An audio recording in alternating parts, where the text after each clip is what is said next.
하나님, 부활의 감격을 안고 다시 주님 앞에 나왔습니다. 주님, 저희들에게 주신 그 큰 기쁨을 늘 간직하는 그러한 저희들 되게 도와주옵소서. 그래서 저희들 또한 이 시간 주의 말씀을 마음에 담기를 원합니다. 마음을 열고 주의 말씀을 경청하오니 주여 그 말씀이 열매를 맺어 30배 100배 그런 결실을 얻게 하여 주시옵소서. 그 말씀이 마음밭에 떨어지게 하시고 그것을 통하여 저희들의 삶이 변화되며 오직 주님의 은혜 가운데 거하는 저희들 되게 도와 주시옵소서. 저는 자신이 연약하오니 주께서 힘주셔서 주의 말씀을 잘 전하게 하시고 두렵고 떨리는 마음으로 겸손하게 주의 말씀을 대언케 하옵소서. 예수 그리스도의 이름으로 간절히 기도합니다. 아멘. 요즘 주위를 보면 아주 꽃들이 천지입니다. 그래서 누가 그렇게 얘기를 하죠. 꽃이 흐드러지게 피었다라고 그렇게 표현한 것을 본 적이 있습니다. 그 정도로 아주 꽃들이 활짝 피었습니다. 특별히 벚꽃들이요 활짝 펴가지고요 그 벚꽃들이 떨어질 때 꼭 눈처럼 날리는 것을 보면서 얼마나 기분이 좋은지 모르겠습니다. 그런데 또 하필 꼭 벚꽃이 활짝 폈을 때요 꼭 심술궂게도 비가 내려요. 물론 비가 내리면 꽃가루가 씻겨져 내려가기 때문에 저희한테는 좋아요. 그런데도 이제 활짝 핀 꽃 때문에 마음이 막 행복해졌다가요 꽃들이 져버리니까요 또 이렇게 아쉬움도 있어요. 제가 너무 이렇게 감정적이고 좀 감상적이어서인지 몰라도 꽃이 지는 거 보면요 괜히 마음이 이렇게 아려요.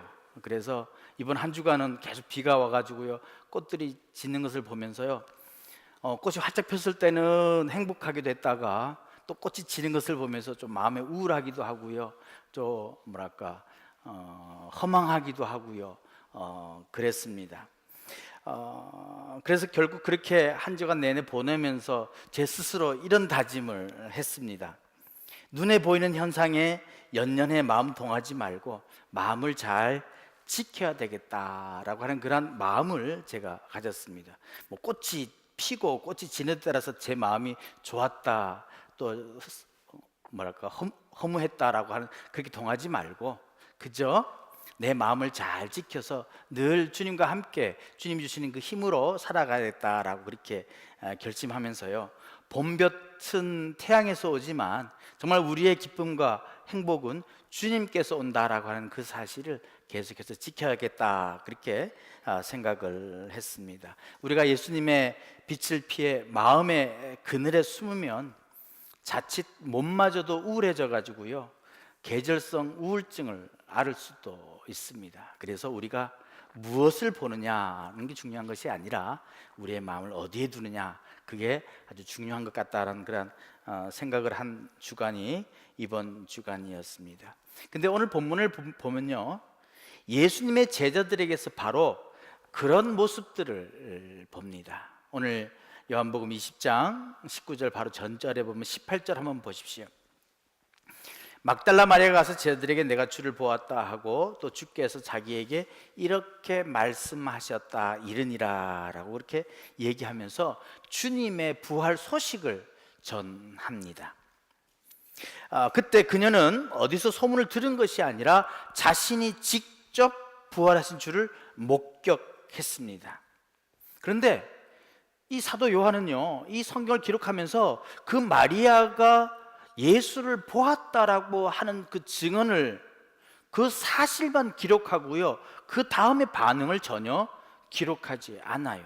그리고 막바로 오늘 19절로 넘어갑니다. 우리가 알 수 있는 것은 다만 마가와 누가의 기록을 통해서 제자들은 그 여인의 말을 듣지 아니하고 계속해서 두려움에 쌓여 있었다라고 하는 것을 우리는 알고 있습니다.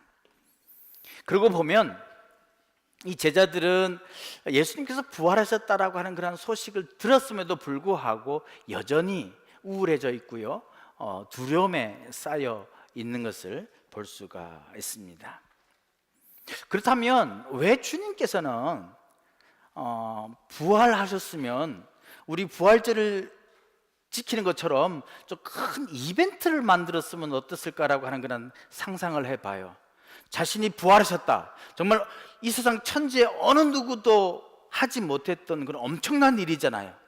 그러면 확실하게 좀 큰 이벤트를 만들어서 많은 사람들에게 알려주었으면 어땠을까라고 하는 그런 생각을 한번 해봅니다. 근데 주님은 처음부터 그럴 생각이 전혀 없으셨던 것 같아요. 여기서 한마디 말하고요, 또 저기 가서 한 사람 만나가지고 그 자신의 모습을 보여주시고요, 이러면서 여기저기서 아주 작고 개인적인 만남을 통해서 예수님께서 부활하셨다라고 하는 사실을 알려주고 계시는 것입니다. 여러분, 복음이라고 하는 건요, 주님의 그 사랑이라든가 주님의 은혜라고 하는 것은요, 어떤 큰 이벤트를 통해서 예수님의 부활이 믿어지는 게 아니에요. 복음이 전해지는 게 아니에요. 한 사람 한 사람 만나고 작고 작은 만남 가운데에서 그런 부활의 기쁨이 전해지는 거예요. 주님께서는 그걸 원하셨던 거예요. 주님께서는 어떤 이벤트를 통해서 나 짠! 살아났다! 이걸 보여주시고자 원하시는 게 아니었다라고 하는 사실입니다. 작고 거의 눈에 띄지 않을 만한 출현 속에서, 나타남 속에서 예수님을 알고 예수님의 말씀을 귀담아 듣고 예수님을 믿었던 사람들을 통해서 부활 소식은 조용히 퍼져나가고 있었다는 사실입니다. 막달라 마리아는 자기 이름을 부르는 소리를 들었고요, 뒤에 서 계시는 예수님을 보았고요, 또 요한과 베드로는 텅 빈 무덤을 목격하였고요, 나머지 제자들은 소식을 전해 들었습니다. 그리고 어떤 제자는 예수님과 함께 빵을 떼었고, 또 어떤 제자에게는 그물을 던져보게 하시기도 하시고, 그리고 한 사람씩 한 사람씩 점진적으로 예수님을 만나고 알아차리도록 하셨다는 사실입니다. 이런 만남이, 신비로운 만남이 계속해서 이어지면서 어느 날 제자들은 자신들이 변해 있다는 것을 깨닫게 됩니다. 옛날의 예수님, 지금 자기들 곁에 안 계시지만 부활하신 예수님이 그들 곁에 계시다는 사실을 그들은 깨닫게 된 겁니다. 바로 오늘 본문이 그것을 잘 말해주고 있습니다. 오늘 본문을 보시면 네 가지 장면으로 구분할 수가 있습니다. 첫 번째 장면은요, 19절부터 23절까지 보시면 안식 후 첫날 저녁 때 제자들에게 나타나셔서 그들에게 성령의 힘으로 죄사할 권세를 주시는 장면입니다. 그래서 성령을 주시는 장면이 첫 번째 장면입니다. 그런데 두 번째 장면에는 24절부터 25절까지 보시면 다른 제자들이 예수님을 보았다라고 하면서 도마에게 얘기하니까 도마가 내가 그의 손에 못자국을 보며 내 손가락을 그의 못자국에 넣으며 내 손을 그 옆구리에 넣어보지 않고는 믿지 아니하겠다는 그 장면이 나타납니다. 즉 보지 않고는 믿지 않겠다라고 하는 거죠.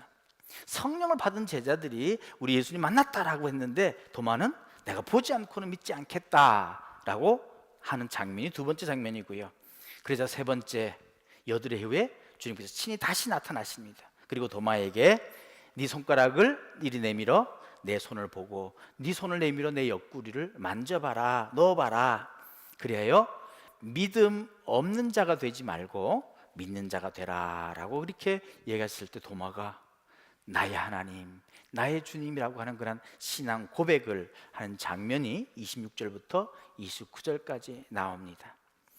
그것을 본 요한이 오늘 30절부터 32절까지 이렇게 기록합니다. 오직 이것을 기록함은 너로 예수께서 하나님의 아들 그리스도이심을 믿게 하려 함이요 또 너희로 믿고 그 이름을 믿어 생명을 얻게 하려 함이라 라고 하면서 요한복음의 결론이자 기록 목적을 밝히는 장면이 네 번째 장면입니다. 여러분, 이 네 장면이요 이렇게 딱딱 떨어지지만 그것을 관통하는 그런 큰 흐름이 있습니다. 그것은 뭐냐? 요한이 강조하고자 하는 내용은 십자가에 못 박히신 주님이 지금 부활하신 주님과 다른 사람이 아니라 같은 사람이라고 하는 거예요. 그러면서 또 하나는 같지만 다르다라고 하는 것을 오늘 본문을 통해서 알려주고 있습니다. 자, 그 근거가 되는 말씀이요, 우리 19절과 20절 보십시오. 19절과 20절 보면 너희에게 평강이 있을지어다 하시면서 손과 옆구리를 보여주세요. 그리고 예수님이 도마에게 네 손가락을 이리 내밀어 내 손을 보고 네 손을 내밀어 내 옆구리에 넣어보라 하시는 장면에서 보면 십자가에 못 박히신 주님이 지금 눈앞에 서 계시는 부활하신 주님과 다른 분이 아니다라고 하는 거예요. 십자가에 못 박힌 그 상흔, 옆구리에 창이 찔린 그 상흔을 직접 보여주시면서 봐라, 내가 십자가에 달렸던 그다라고 하면서 부활하신 주님과 십자가에 달리신 주님이 다른 분이 아님을 말해주고 있는 것입니다. 그러기에 그 사실을 깨달은 주님은, 제자들은 기뻐하게 되었고요, 또 도마에게는 신앙의 확신을 주게 된 것입니다. 그러면서 동시에 아까 말씀드렸지만 요한은 부활하신 예수님의 몸과 또 십자가에 달리신 그 주님과는 또 다르다라고 하는 것을 또 얘기해 주고 있습니다. 19절과 26절을 비교하면서 볼 수 있기를 바랍니다. 이날 곧 안식 후 첫날 저녁 때 제자들이 유대인을 두려워 모인 곳에 문들을 닫았더니 예수께서 오사 가운데 서서 이르시되 라고 말씀하십니다. 26절 보십시오. 여드를 지나서 제자들이 다시 집안에 있을 때 도마가 함께 있고 문들이 닫혔는데 예수께서 오사 가운데 서서 이르시되 라고 합니다. 자, 여기서 무슨 차이가 있습니까?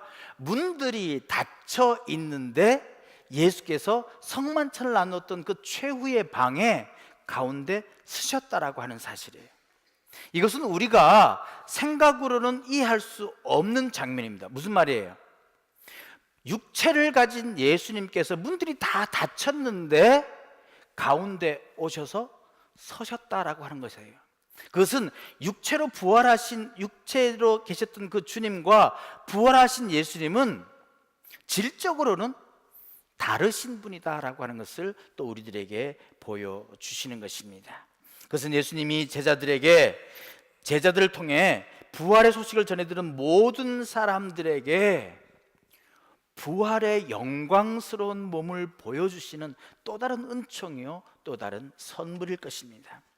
예수님은 이렇게 예전 그들의 당신과 새롭게 부활하신 당신의 모습을 보여주심으로써 그동안 제자들이 예수님과 함께 지내면서 누렸던 그 살뜰했던 그 사랑을 다시 한번 확인하게 되는 거야. 아, 그 주님이 이 주님이시구나, 그 주님이 어디 계신 것이 아니라 바로 여기 계시구나 하고서 그래서 다시 한번 확인하게 되고요, 그 육체에 계신 주님께서 부활하심으로 말미암아 새로운 영광의 몸을 입게 되었다라고 하면서 그 영광스러운 몸을 보게 됨으로 말미암아 부활에 대한 소망, 그리고 새로운 몸을 입게 되었던 그 예수님의 사랑을 우리 내면화시켜서 다시 한번 확대된 예수님의 그 소망을 우리가 갖게 된다라고 하는 것입니다. 즉 새로운 생명으로 제자들 속에, 아니 우리 속에 깊이 스며들고 있음을 황홀하게 보여주고 계신 것입니다. 예수님은 결정적으로 죽음을 물리쳤습니다. 따라서 예수님의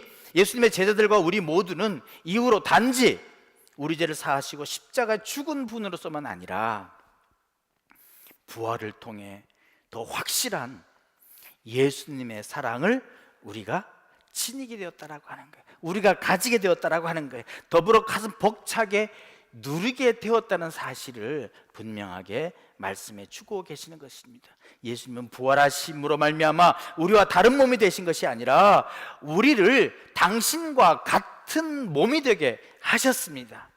그 사실을 우리에게 확인시켜 주신 거예요.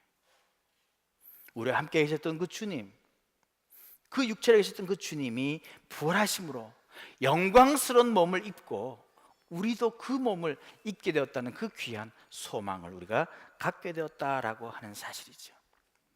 우리는 그 사실을 가슴에 새기고 있을 때요, 우리는 이 말씀을 또한 눈여겨보아야 할 것입니다. 21절 말씀입니다. 우리 21절 다 같이 한번 읽겠습니다. 같이요, 시작.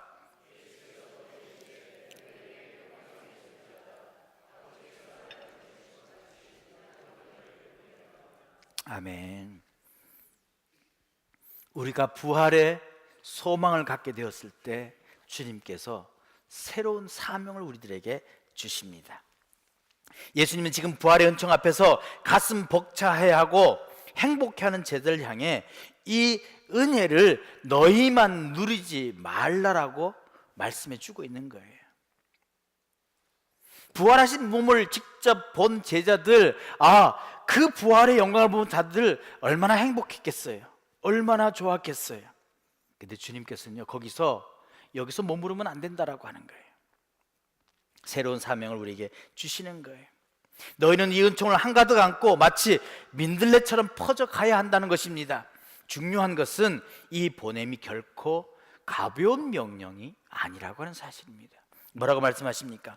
아버지께서 나를 보내신 것 같이 나도 너희를 보내노라. 성자 예수님이 이 땅에 오신 것, 아버지 하나님께서 보내신 것입니다. 그 사명이 얼마나 힘들었든지, 얼마나 무거웠든지, 얼마나 귀중했든지 목숨까지 버리면서 그 사명을 감당했었어요.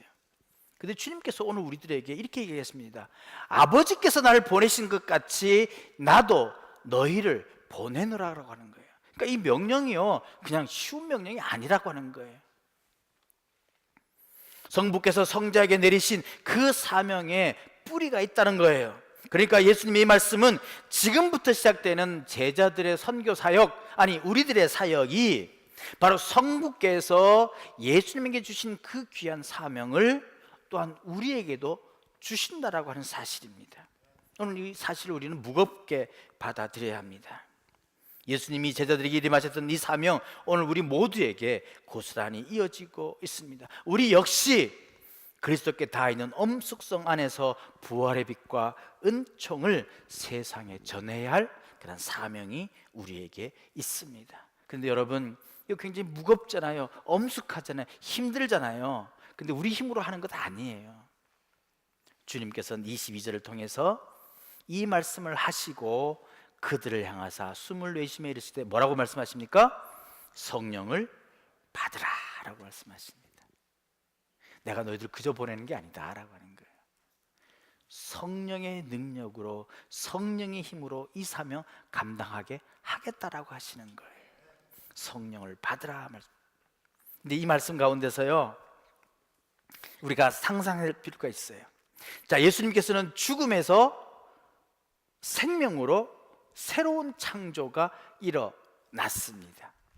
그 새로운 창조의 확인을 누구에게 하느냐? 제자들에게 해주시는 거예요. 우리는 이 장면을요, 창세기의 장면과 우리는 연상시킬 수 있습니다. 창세기에서 어떻게 하십니까?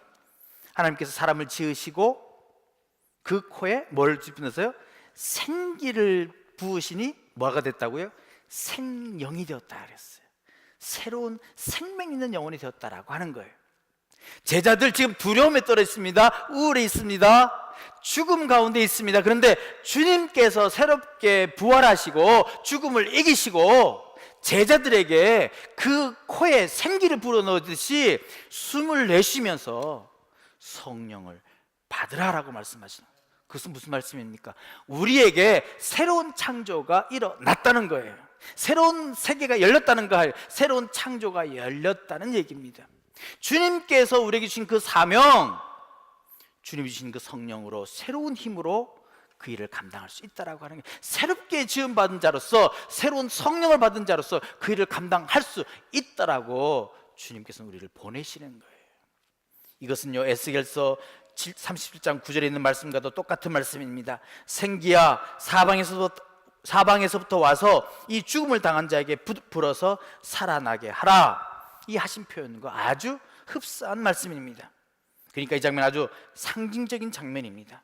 주님은 지금 새 창조를 보여주시는 것입니다. 그리고 지금 제자들에게 새롭게 창조된 그 숨을 내쉬어 주심으로써 부활의 결실로서의 성령을 선물로 주시고 계시는 것입니다. 이제부터 제자들은 주님의 죽음과 부활을 통해 그 받은 성령을 힘입어서 예수님이 일임하신 사명을 감당해야 한다라고 하는 사실입니다. 그 사명이 무엇입니까? 죄사함을 전하는 것입니다. 우리 23절 보십시오. 너희가 누구의 죄든지 사하면 사해질 것이요 누구의 죄든지 그대로 두면 그대로 있으리라 하시니라. 구원의 사명을 우리에게 주셨다라고 하는 것입니다. 자칫 이 말씀을 우리가 오해할 수가 있어요. 우리가 꼭이요 죄 사함의 권세가 있는 것처럼 우리가 받아들일 수가 있어요. 근데 이 말씀 그런 뜻은 아닙니다. 성령은 주님의 죽으심과 부활하심의 선물이기 때문에 주님이 건네주신 성령의 힘입어 복음을 선포할 때 누구든지 그 복음을 믿는 자에게는 죄사함의 권세가 있다라고 하는 거예요. 죄사함의 은혜가 있다는 사실입니다. 그 사실을 말해주고 있습니다. 부활을 통해 새로운 생명을 누릴 수 있게 된다라고 하는 그 권세를 우리에게, 그 사명을 우리에게 주셨다라고 하는 사실이죠. 그 사명을 받은 자들입니다. 우리는 그 사명을 받은 자로서, 성령을 받은 자로서 이 세상을 향해 나아가야 한다라고 말씀해 주고 있습니다. 근데 여기 사도 요한이요, 요한복음을 기록하면서 이 중간에 도마의 이야기를 집어넣었어요. 자, 성령을 받았어요. 죄사함의 권세를 가지고 너희들 나가라 그랬어요.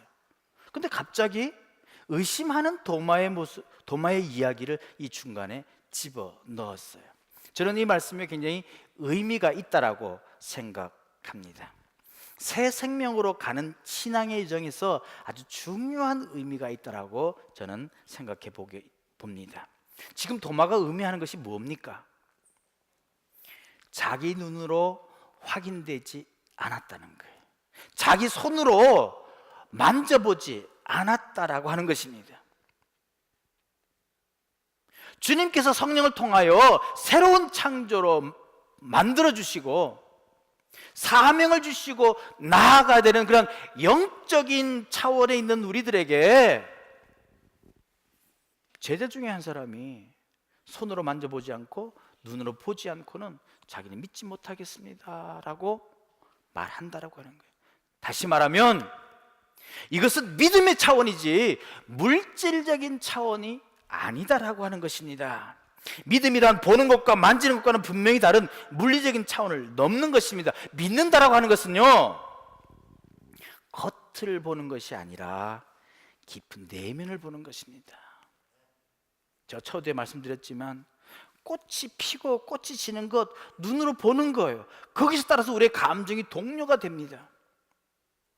그 꽃이 피고 꽃이 지는 것 햇볕을 통해서 오는 것이잖아요. 그 너머에는 햇볕이 있는 것입니다. 믿음이란 차원, 손으로 만지고 눈으로 보는 물리적인 차원이 아니다라고 하는 거예요. 그래서 주님께서는 친히 다시 8해 후에 다시 나타나십니다. 그래서 26절과 27절에 보니까 도마에게 손과 옆구를 보여주시면서 네 손을 내 옆구리에 넣어보고 네 손을 만져보라라고 말씀하고 있습니다. 자, 도마가요 어떻게 합니까? 저는 조마조마하게 진짜 만져봤을까, 진짜 옆구리에 넣어봤을까 그 생각을 해봅니다. 근데 성경에는 뭐 만졌다든가 넣어봤다는 그런 기록이 없습니다. 무엇입니까? 그 말씀을 듣자마자 도마가 어떻게 합니까? 무릎 꿇고요, 나의 하나님, 나의 주님이라고 고백합니다. 성경에서 처음 나오는 개인적인 신앙 고백입니다. 나의 주, 나의 하나님이란 아름다운 신앙 고백이 거기에서 나옵니다. 그러면서도 불구하고 한편으로는 아쉬움이 남습니다. 그냥 그렇게 얘기하지 않고 그냥 예수님 만났을 때 나의 주님, 나의 하나님 그랬으면 좋았을 거라는 그러한 생각도 해보지만, 그럼에도 불구하고 나의 하나님, 나의 주로 고백하는 그 도마의 신앙 고백이 부러운 거예요. 그때 예수님께서 뭐라고 말씀하십니까? 29절에 보면 너는 나를 본고로 믿느냐? 보지 못하고 믿는 자들은 복되도다라고 얘기해요. 저는 이 말씀에 예수님께서 그런 아쉬움이 있는 것 같아요. 참 그냥 믿었으면 좋았을 걸, 이런 예수님의 어떤 책망의 말씀이 있는 것 같기도 합니다. 그래서 베드로가 아마 그 말씀을 마음에 새긴 것 같아요. 베드로전서 1장 8절에서 9절에 보니까 이 말씀이 있어요. 예수를 너희가 보지 못하였으나 사랑하는도다. 이제도 보지 못하나 믿고 말할 수 없는 영광스러운 즐거움으로 기뻐하니 믿음의 결국 곧 영혼의 구원을 받음이라. 베드로가 그 옆에 서서 보지 못하고 믿는 자가 복되도라는 말씀을 마음에 새기고요, 이렇게 보지 못하고 믿는 것이 복되도다라고 베드로전서를 통해서 기록해 주고 있고요. 사도 요한도 이 말씀을 마음에 새겼다가 오늘 읽은 결론의 말씀 30절 31절을 기록하고 있습니다. 뭐라고요? 오직 이것을 기록하면 너희로 예수께서 하나님의 아들 그리스도이심을 믿게 하려 함이요 또 너희로 믿고 그 이름을 힘입어 생명을 얻게 하려 함이라 라고 기록하고 있는 것입니다. 뭐예요? 영적인 차원이에요. 믿음의 차원이에요.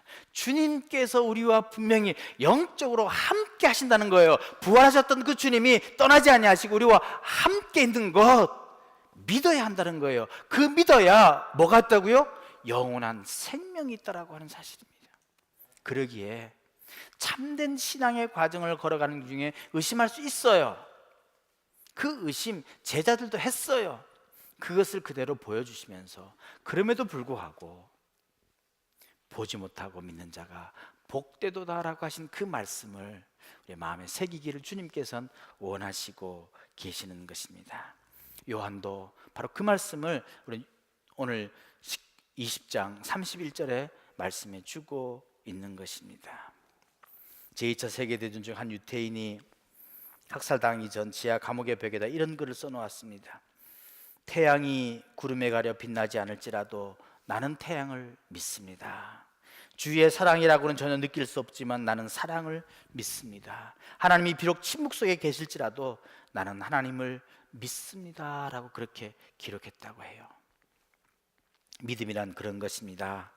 비록 지금은 구름에 가려 보이지 않지만 구름 너머에 태양이 있음을 믿는 것입니다. 비록 들리지는 않지만 침묵하고 계시는 하나님을 믿는 것입니다. 믿음은 그렇게 보지 않고도 내 마음을 주는 것이고 우리는 그 믿음으로 죽음을 이기는 것입니다. 죽음의 강을 건너는 것입니다. 그래서 사도 요한은 너희로 믿고 그 이름을 힘입어 생명을 얻게 하려 함이다 라고 기록하고 있는 것입니다. 그 믿음을 가진 자들이 여러분 잘 아다시피 사도행전에 아름다운 공동체를 만들었지 않겠습니까?